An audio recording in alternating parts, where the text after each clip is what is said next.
네, 인사드리겠습니다. 안녕하십니까. 안녕하세요. 밖에 비가 이렇게 내리고 있습니다. 3월 19일이 곡우라는 절기였다고 합니다. 그래서 비가 하늘에서 와서 곡식을 기름지게 하는 절기가 이제 곡우라고 하는데, 이 파가 5월 5일이라고 합니다. 그래서 이제 여름이 올 것 같습니다. 오늘 성도님과 함께 나눌 말씀은 민수기 9장 15절에서 23절 말씀을 함께 보시면서 기도하기를 원합니다.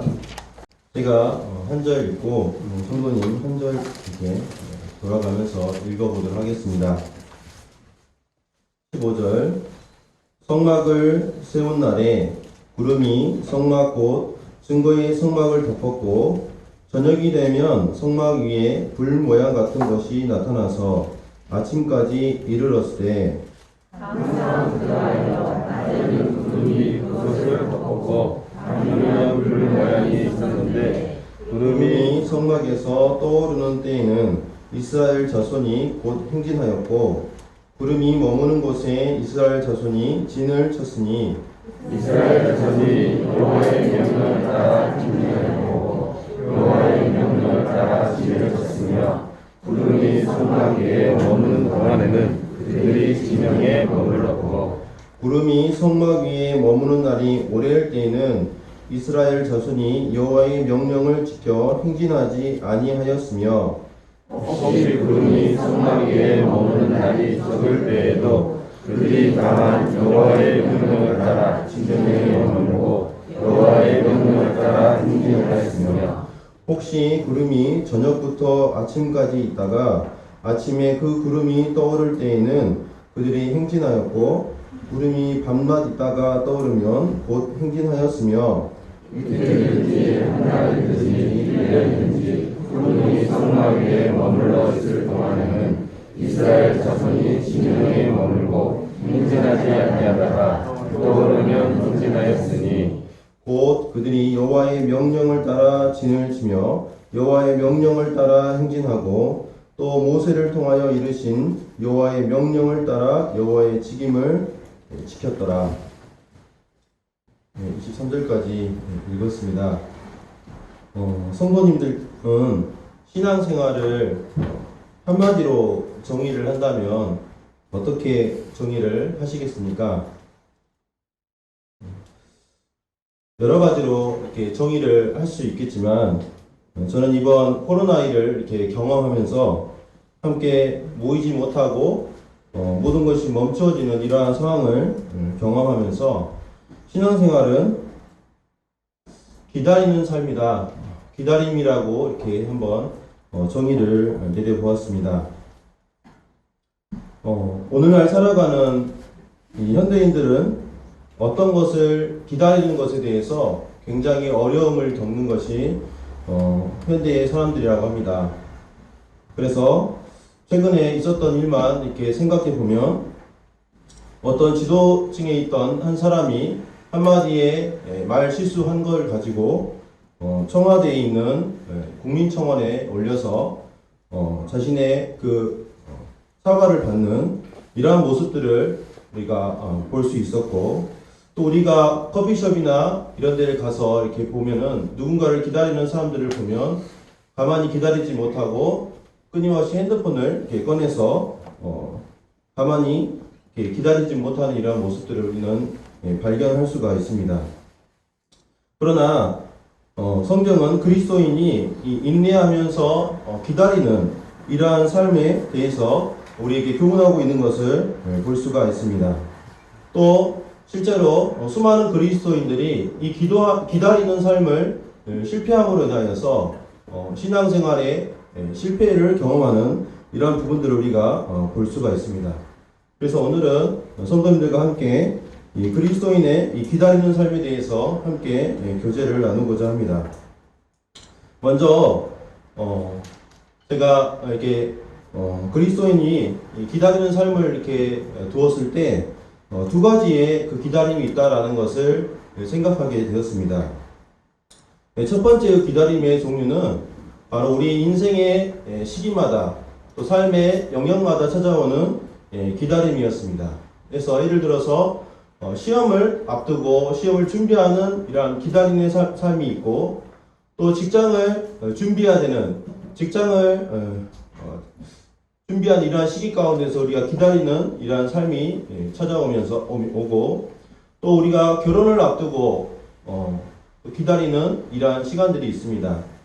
또 누군가의 구원을 위해서 간절히 기도하면서 그것을 주님의 응답을 기다리는 이러한 기도에 대해서도 기다리는 이러한 삶이 있다는 것입니다.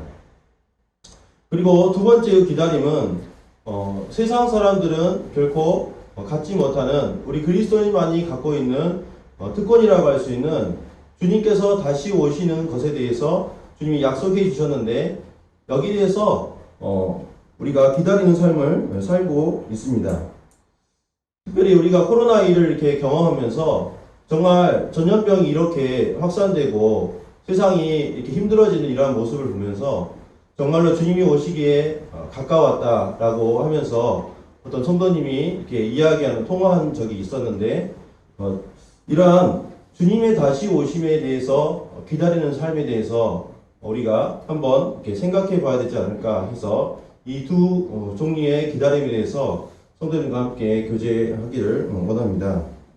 먼저 첫 번째로 인생의 시기마다 찾아오는 이 기다림에 대해서 한번 생각해 보기를 원합니다. 방금 읽었던 본문 내용의 말씀은 이제 애굽에서 나왔던 이스라엘 백성들이 가나안 땅에 들어가기 전까지 이 광야라는 지역을 가게 됩니다. 그리고 이 40년 동안 이스라엘 백성들이 어떻게 그 광야의 생활을 하면서 진행을 하게 되었는지 기록된 것이 바로 본문의 말씀이었습니다. 이 40년 동안 이스라엘 백성들이 하나님의 인도하심을 따르면서 지나갔다고 말하고 있는 것을 우리가 볼 수가 있습니다. 그래서 하나님께서 인도하심에 따라 진행하고 멈추는 이러한 모습들을 우리가 볼 수가 있습니다. 혹시 이스라엘 백성들이 이때 당시에 몇 명이나 그 광야길을 갔다고 생각하십니까? 성경에는 장정이 60만 명이라고 기록되어 있습니다. 그래서 이렇게 계산을 해보면 유아까지 포함해서 약 한 200만 명이라고 성경학자들은 이야기를 하고 있습니다.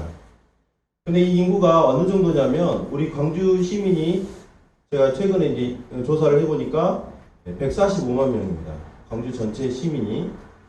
광주 시민보다 더 많은 인구의 수가 이 광야길을 이렇게 가고 있었다는 것을 우리가 생각을 하면서 성경을 이렇게 볼 수가 있는데, 방금 읽었던 9장 22절의 말씀이 제가 가장 주목이 되었던 말씀이었습니다. 22절의 말씀을 보면 그들이 움직이는 시기를 정하는데 자기들의 형편이나 처지에 따라서 그들의 진행을 결정했던 것이 아니라 바로 구름이 움직이는 것을 보고 움직였다는 것을 말하고 있는데, 특별히 22절의 말씀을 보면 그 시기가 기록이 되어 있습니다. 제가 21절부터 말씀을 제가 읽겠습니다. 혹시 구름이 저녁부터 아침까지 있다가 아침에 그 구름이 떠오를 때에는 그들이 행진하였고, 구름이 밤낮 있다가 떠오르면 곧 행진하였으며, 22절입니다. 이틀이든지 한 달이든지 1년이든지 구름이 성막 위에 머물러 있을 동안에는 이스라엘 자손이 진영에 머물고 행진하지 아니하다가 떠오르면 행진하였으니, 그 시기가 이틀이 나와 있고 한 달이 나와 있고 1년이 이렇게 나와 있는 것을 볼 수가 있습니다. 이틀 만에 움직였을 때가 있었다고 했습니다. 어제 도착했다가 하루 정도 묵고 다음날 짐을 싸서 이동하는 코스가 이틀 만에 움직였던 코스가 되겠습니다. 그 다음에 또 어떤 때는 한 달 정도 머물렀다가 이동한 것을 말하고 있습니다. 근데 심지어 한 장소에 1년 동안 머물렀다가 이동하는 내용이 나옵니다. 제가 생각할 때는 하루는 너무 짧고 또 한 달 정도가 적당하지 않나 이렇게 생각을 하게 되는데, 만약 1년 동안 하나님께서 구름을 움직이지 않으셔서 그대로 1년 동안 있었다고 했을 때 이스라엘 백성들이 어떤 마음이었을까 하는 것을 생각을 하게 되었습니다. 아마 이스라엘 백성들은 왜 하나님은 다음 장소로 이렇게 인도하지 않으시고 그러니까 이렇게 오랫동안 이 한 장소에 머물라고 하는 걸까? 아마 그런 마음이 들지 않았을까 하는 생각을 갖게 됩니다. 물론 하나님께서 우리와 함께 하시고 우리를 인도하신다는 그런 믿음이 있었지만, 한편으로는 어떻게 이 다음 장소로 하나님이 어떻게 언제쯤 움직이실까, 이런 부분에 대해서 걱정하고 또 염려하는 것이 이들의 마음이 아니었을까 하는 생각을 갖게 됩니다.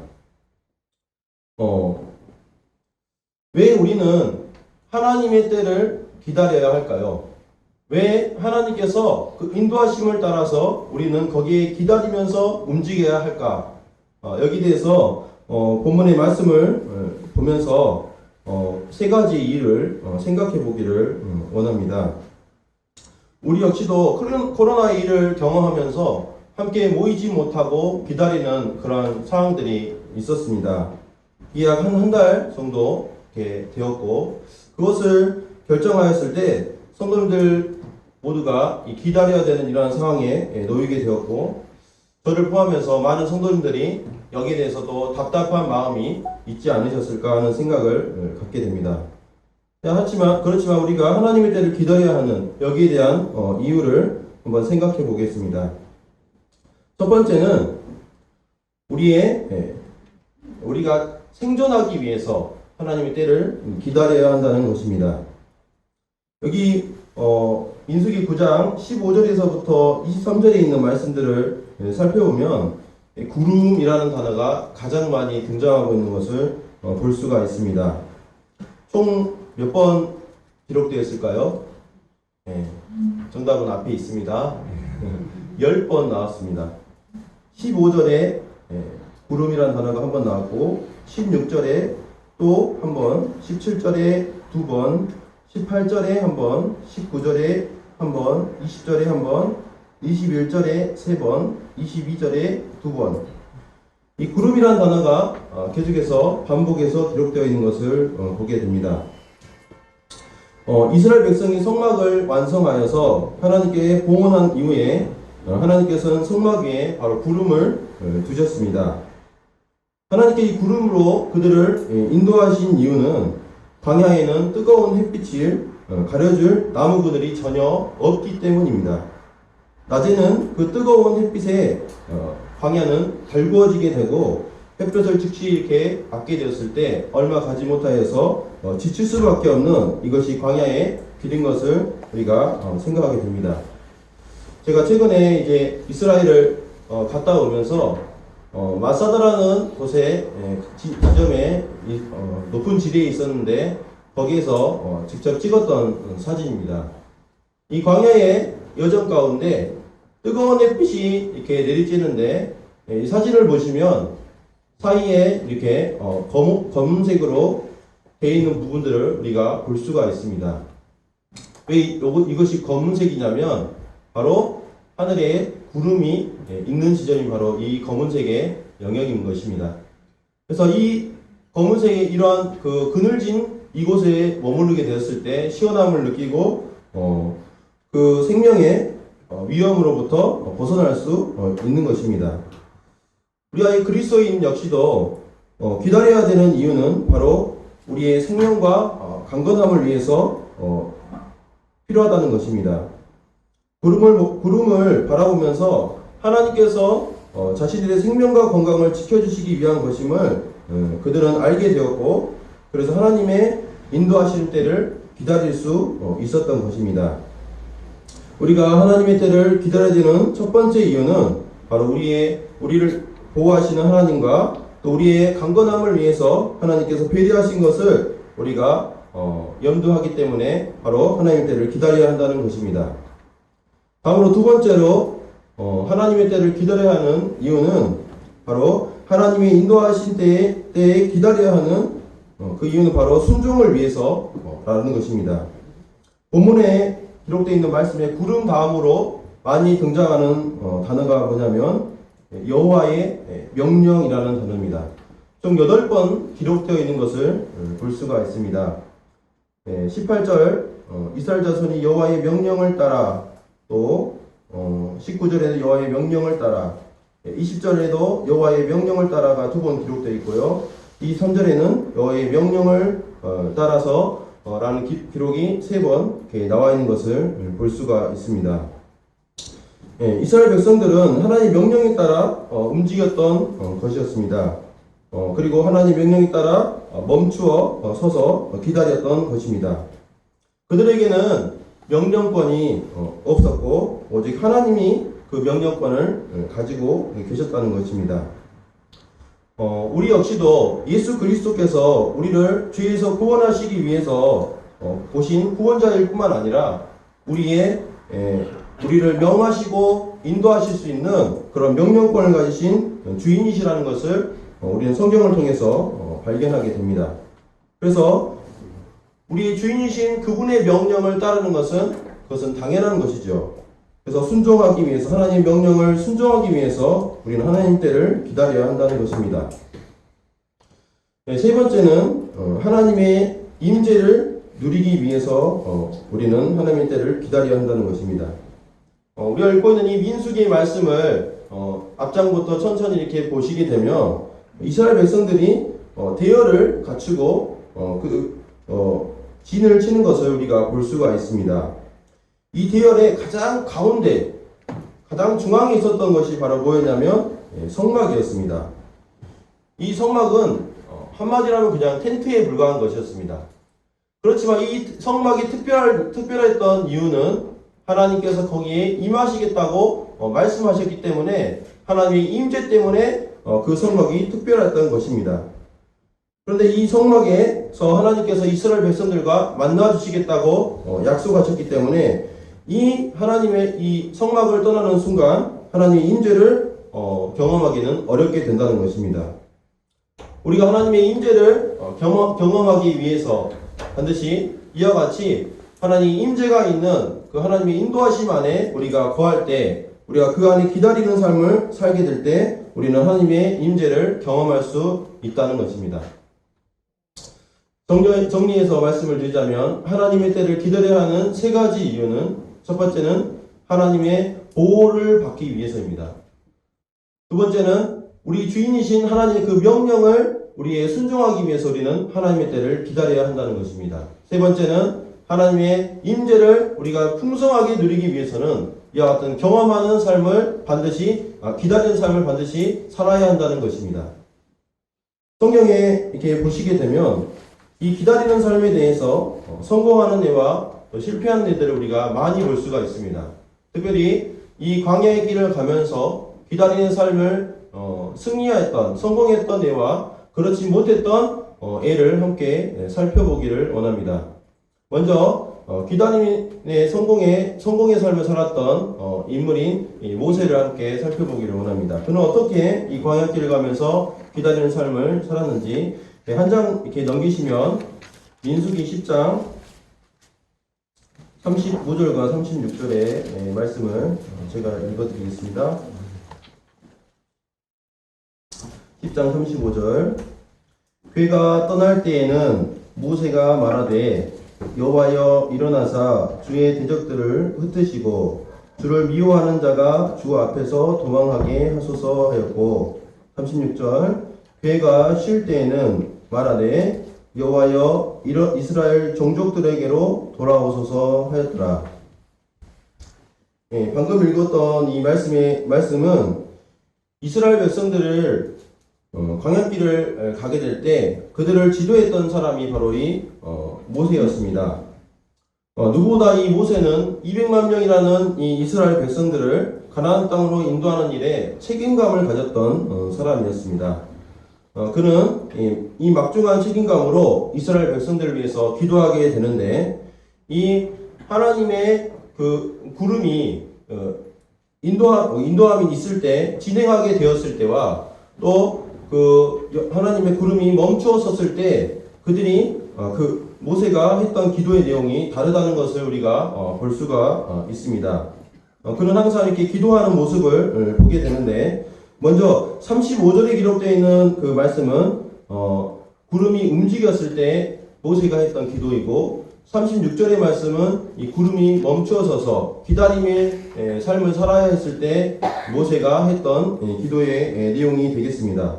먼저 그들이 이제 광야길을 다음 코스로 이렇게 이동하게 되었을 때, 다시 말해서 궤가 움직이게 되었을 때 모세는 하나님께 우리의 삶에 하나님께서 능력으로 역사해 주시기를, 하나님께서 일어나사 대적들을 흩어달라고 이렇게 하나님의 역사를 구하는 이러한 기도를 하고 있는 것을 볼 수가 있습니다.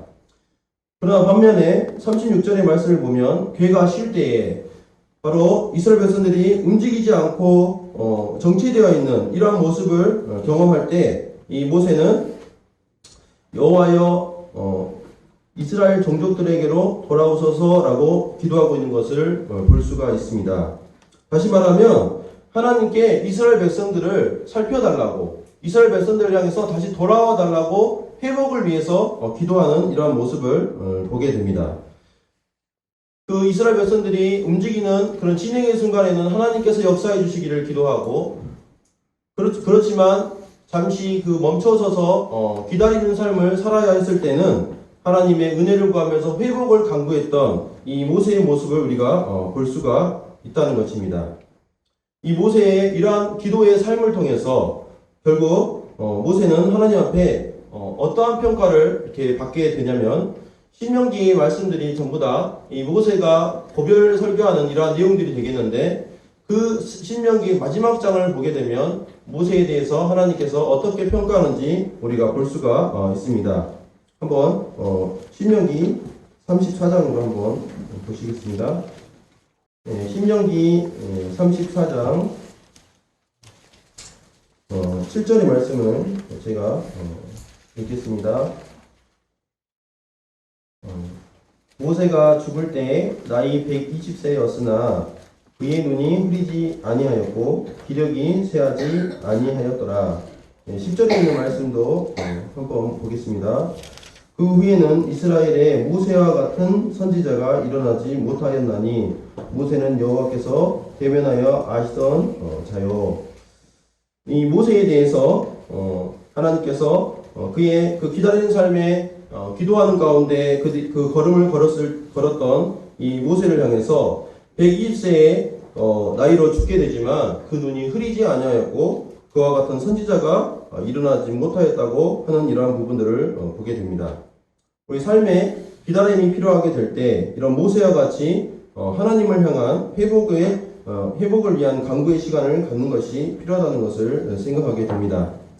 다음으로 잘 아시지만 기다리는 이 광야길에서 기다림에 실패했던 이 이스라엘 백성들의 모습도 우리가 볼 수가 있습니다. 출애굽기 32장 1절에서부터 4절의 말씀입니다. 131페이지 되겠습니다. 출애굽기 32장 1절 백성이 모세가 산에서 내려오미 더딤을 보고 모여 백성이 아론에게 이르러 말하되 일어나라 우리를 위하여 우리를 인도할 신을 만들라. 이 모세 곧 우리를 애굽 땅에서 인도하여 낸 사람은 어찌려는지 알지 못함이니라. 아론이 그들에게 이르되 너희의 아내와 자녀의 귀에서 금고리를 빼어 내게로 가져오라. 모든 백성이 그 귀에서 금고리를 빼어 아론에게로 가져가매 아론이 그들의 손에서 금고리를 받아 부어서 조각칼로 새겨 송아지 형상을 만드니 그들이 말하되 이스라엘아 이는 너희를 애굽 땅에서 인도하여 낸 너희의 신이로다 하는지라. 반면에 똑같은 광야에서 이스라엘 백성들은 모세가 이제 시내산에서 하나님의 계명과 성막에 관한 내용을 받게 됐을 때 모세가 더디 오는 것을 기다리지 못하고 금송아지 우상을 만드는 것을 보게 됩니다. 하나님의 그 큰 역사와 구원을 경험했던 이스라엘 백성들이지만 이 기다리지 못하고 우상을 만드는 이러한 모습을 우리가 보게 되는데 마치 저의 모습을 보는 것이 아닌가 하는 생각을 갖게 됩니다. 사람들은 끊임없이 눈에 보이지 않으면 하나님께서 우리 눈에 보이지 않기 때문에 눈에 보이는 어떠한 것을 계속해서 추구하고 찾는 이러한 부분들을 보게 됩니다. 그들은 금송아지 형상을 만들어 놓고는 그것을 하나님이라고 이렇게 말을 했습니다. 그 결과 그들은 어떠한 결과를 맞게 되었습니까? 하나님의 진노로 이스라엘 전체를 진멸하겠다는 결정을 하나님께서 선언하는 것을 보게 되고 오늘 어떤 한 형제님이 기도하신 것처럼 모세가 그 자리에서 기도함을 통해서 진멸은 면하게 됐지만 결국에는 하나님 편에 섰던 레위 지파가 동족 3,000명을 죽이게 되는 이러한 처참한 모습을 우리가 경험하게 되는 것입니다. 성경에는 이뿐만 아니라 기다리지 못한 결과, 좋지 못한 결과를 갖게 되었던 인물들이 나오게 되는데, 잘 아시다시피 사울이라는 사울이 이스라엘 왕이었는데, 그는 제사장이 아닌 왕의 신분이었지만 블레셋이 쳐들어가게 되었을 때 사무엘을 기다리지 못하고 자신이 번제를 드리는 이러한 기다리지 못하는 모습을 보였습니다. 그 결과 어떻게 되었습니까? 하나님의 책망을 받게 되고 그리고 왕의 나라가 길지 못하게 된다는 이러한 선언을 받게 됨으로써 이제 다른 사람이 왕자에 앉게 되는 이런 부분들을 보게 됩니다. 또 아브라함을 창세기 16장을 보면 아브라함을 통해서도 하나님께서 약속하셔서 아들을 낳게 될 것이라고 친히 사라를 통해서 낳게 될 거라고 약속했지만 기다리지 못하고 하갈을 취해서 이스마엘을 이렇게 낳게 되는 모습을 보게 됩니다. 잘 알다시피 지금까지도 중동에 이스라엘과 아랍의 그 전쟁이 계속되고 있는데 이 이스마엘을 낳게 된 이 결과가 이와 같은 모습을 보이게 된다는 것입니다. 그래서 기다리지 못하는 그 삶의 결과는 모두 다 좋지 못한 결과를 낳게 된다는 것을 우리가 볼 수가 있습니다. 그래서 기다려야 된다 이런 부분들을 생각하게 되는데 그러면 언제까지 우리는 기다려야 할까요? 그것은 하나님의 인도하심이 있을 때까지 기다려야 한다는 것입니다. 이스라엘 백성들이 언제까지 그들이 이동함을 결정했냐면 구름이 떠오를 때까지였습니다. 하나님의 개입하심이 있을 때까지 그들은 기다리는 삶을 살았던 것입니다. 하나님께서 인도하시는 경로들은 성경을 이렇게 종합해서 생각해 볼 때 첫 번째는 하나님이 인도하시는 경로는 성경에 기록된 말씀을 통해서 하나님은 우리를 인도하시는 방법을 사용하고 계십니다. 또 두 번째는 여러 가지 환경적인 요소들을 통해서 하나님은 우리를 인도해 가시는 방법을 선택하고 있습니다. 또 인도자의 조언을 통해서 하나님께 세우신 이 교회의 인도자들을 통해서 하나님은 그 인도하심을 보이신다는 것입니다. 그래서 우리가 한 가지 분명하게 기억해야 할 것은 우리 에레미야 A가 말씀을 한 구절 찾아보시고 말씀 이어가겠습니다. 에레미야가 3장 25절부터 제가 26절 읽겠습니다. 25절 기다리는 자들에게나 구하는 영혼들에게 여호와는 선하시도다. 26절 사람이 여호와의 구원을 바라고 잠잠히 기다림이 좋도다. 우리가 분명히 기억해야 할 것은 무엇이냐면 하나님의 그 인도하심을 기다리게 될 때 하나님 믿으신 하나님은 반드시 그분의 선한 인도를 베풀어 주신다는 것을 우리가 기억해야 한다는 것입니다. 그래서 우리가 하나님의 인도하심이 있을 때까지 기도하는 이런 삶을 하나님께서 원하심을 볼 수가 있습니다. 인생의 시기마다 찾아오는 기다림에 대해서 교재를 드렸습니다. 이 기다림에 대해서 결론을 말씀드리자면 우리 신앙생활에서 이 기다리는 것은 또 인내하는 것은 필수 요소입니다. 어떤 성숙한 그리스도인이 이렇게 얘기를 했습니다. 신앙은 인내다라고 말을 하였습니다. 히브리서 12장 1절에 보면 이런 말씀이 있습니다. 이러므로 우리에게 구름같이 허다한 증인들이 있으니 모든 무거운 것과 얽매기 쉬운 죄를 벗어버리고, 빈칸에 뭐가 들어갈까요? 빈칸에 인내로서 우리 앞에 당한 경주를 경주하며, 우리의 재능을 따라서 경주하라, 우리의 어떤 열정을 통해서 경주하라, 그게 아니라 인내하면서, 인내로서 우리 앞에 당한 그 경주를 경주할 것을, 인내가 없이는 이 경주를 절대로 갈 수 없다는 것을 성경은 말하고 있습니다. 저는 이 기다리는 삶을 저도 역시 이렇게 인생의 시기마다 경험하면서 어떻게 이 시기들을 잘 인내할 수 있을까, 이런 부분을 이렇게 묵상하게 될 때 어떻게 잘 기다릴까, 그것은 그 상황 가운데 너는 마음을 다하여 여호와를 의뢰하고 내 명철을 의지하지 말라. 너는 범사의 그를 인정하라. 그리하면 내 길을 지도하시리라. 이 말씀을 이렇게 떠올리게 되었습니다. 이런 상황 가운데서도 하나님께서 나를 인도하고 계시고 이 상황을 하나님이 나에게 허락하셨다는 그 말씀을 우리가 마음가운데 두게 될 때 그런 상황들을 여유를 갖게 되고 그 상황을 받아들이게 되는 저의 이런 경험들을 보게 되는데, 그를 인정할 때 우리가 그 상황을 잘 견딜 수 있다는 것을 생각하게 되었습니다.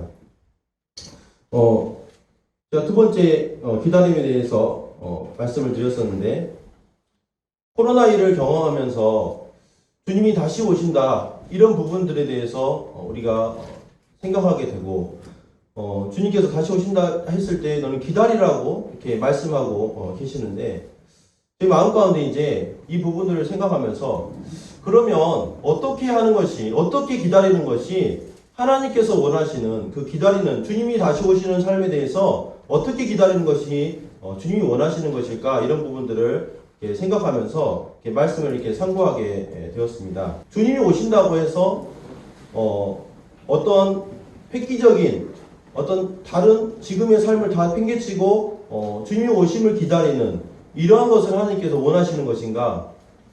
그것이 아니라는 것을 이렇게 생각하게 되었습니다.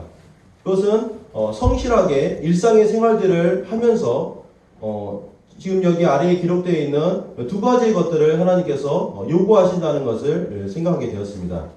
한번 성경을 찾아와 보시기를 원합니다. 로마서, 주님이 다시 오시는 것에 대해서 우리는 어떤 삶으로 주님을 기다려야 되는지 생각을 해보기를 원합니다. 로마서 13장 11절에서부터 14절의 말씀입니다. 11절, 또한 너희가 이 시기를 알거니와 자다가 깰 때가 벌써 되었으니 이는 이제 우리의 구원이 처음 믿을 때보다 가까웠음이라. 밤이 깊고 낮이 가까웠으니 그러므로 우리가 어둠의 일을 벗고 빛의 갑옷을 입자. 낮에와 같이 단정히 행하고 방탕하거나 술 취하지 말며 음란하거나 호색하지 말며 다투거나 시기하지 말고, 14절, 오직 주 예수 그리스도로 옷 입고 정력을 위하여 육신의 일을 도모하지 말라. 여기 사도 바울은 11절과 12절 말씀을 보면 알 수 있듯이 이제 주님이 점점 오실 때가 가까워졌음을 이렇게 말하고 있으면서, 그럴 때 그리스도인이 어떻게 살아야 할지, 어떻게 기다려야 될지를 이렇게 말하고 있습니다. 그것은 바로 어둠의 일을 벗고 빛의 갑옷을 입으라고 했는데, 뒤에 예수 그리스도의 옷을 입으라는 것을 이렇게 말하고 있습니다. 그래서 어둠의 일을 벗어버리라 라는 말은 거룩한 삶을 살라는 것을 말하고 있고, 죄와 더불어 살아가는 그 삶을 벗어버리라는 것을 말하고 있습니다. 그리고 그리스도로 옷 입어라 라고 말씀하고 있는데, 그것은 우리 주님을 닮아가는 삶을 살라는 것을 이렇게 말하고 있는 것을 볼 수가 있습니다. 또 베드로후서 3장을 한번 보시겠습니다. 베드로후서 3장 10절부터 12절 말씀이 되겠습니다. 10절, 그러나 주의 날이 도둑같이 오리니 그 날에는 하늘이 큰 소리로 떠나가고 물질이 뜨거운 불에 풀어지고 땅과 그 중에 있는 모든 일이 드러나리로다. 이 모든 것이 이렇게 풀어지리니 너희가 어떠한 사람이 되어야 마땅하냐. 거룩한 행실과 경건함으로 하나님의 날이 임하기를 바라보고 간절히 사모하라. 그날에 하늘이 불에 타서 풀어지고 물질이 뜨거운 불에 녹아지려니와. 네. 여기에서도 이제 장차 임하게 되는, 이 세상에 임하게 되는 심판에 대해서 말하고 계시는데, 그러면서 어떠한 삶을 살라고 하냐면, 너희 11절에 너희가 어떠한 사람이 되어야 마땅하냐 하면서 거룩한 행실과 경건함으로 이렇게 기록이 되어 있는 것을 볼 수가 있습니다. 앞에 말씀드렸던 이 어둠의 일을 벗는 거룩한 삶에 대해서 똑같이 베드로도 이야기하고 있고, 그 다음에 경건함으로 바라보라 이렇게 이야기하고 있는데, 이 경건이라는 단어를 여러 가지로 해석할 수 있지만, 이제 저 같은 경우는 가들리니스에서 하나님을 닮다, 하나님의 성품을 닮아간다라고 이렇게 해석이 가능합니다. 그래서 주님의 오심을 기다리는 삶에 대해서 우리가 정리를 하자면, 우리의 삶 가운데 있는 거룩을 해치는 이러한 삶에서 벗어나서 우리 주님께서 사셨던 삶을 우리가 본받아 살아가는 것을 주님이 오심을 기다리는 삶이라는 것입니다. 주님이 이제 곧 오시니까 모든 걸 팽개치고 이렇게 살아간다, 이것이 아니라 우리에게 주어진 삶 가운데서 죄를 버리고 주님이 마음을 닮아서 그 뜻을 따라서 살아가는 하나하나의 삶들이 주님의 오심을 기다리는 바람직한 삶이라는 것을 우리가 정리를 할 수가 있는 것입니다. 예, 말씀을 정리하기를 원합니다. 코로나19를 이렇게 경험하면서 저는 이제 이 기다리는 삶에 대해서 이렇게 생각하게 되었습니다. 우리의 삶 가운데 찾아오는 여러 가지 일정 가운데서 하나님 우리를 기다리는 삶으로 이렇게 초대를 하십니다. 그러할 때 그 기다리는 삶을 주시는 하나님의 뜻은 너가 정말 나를 신뢰하고 따르는지 그것을 보기 위함이고, 우리를 보호하시고 또 우리를 하나님의 그 임재 앞으로 나아가게 하기 위해서 우리를 기다리는 삶으로 인도하신다는 것을 이렇게 살펴보았습니다. 또 이제 코로나의 일들을 경험하면서 주님께서 점점 더 가까이 이제 오심이 가까워지고 우리 소망이 더 커지게 되는데, 이러할 때 우리가 하나님 말씀에 기준 삼아서 더 정결하고 또 그분을 닮아가는 삶에 우리의 방향이 있어야 한다는 것을 이렇게 생각하면서 삶을 살았으면 하는 소원함이 있습니다. 이상으로 말씀을 줄이겠습니다.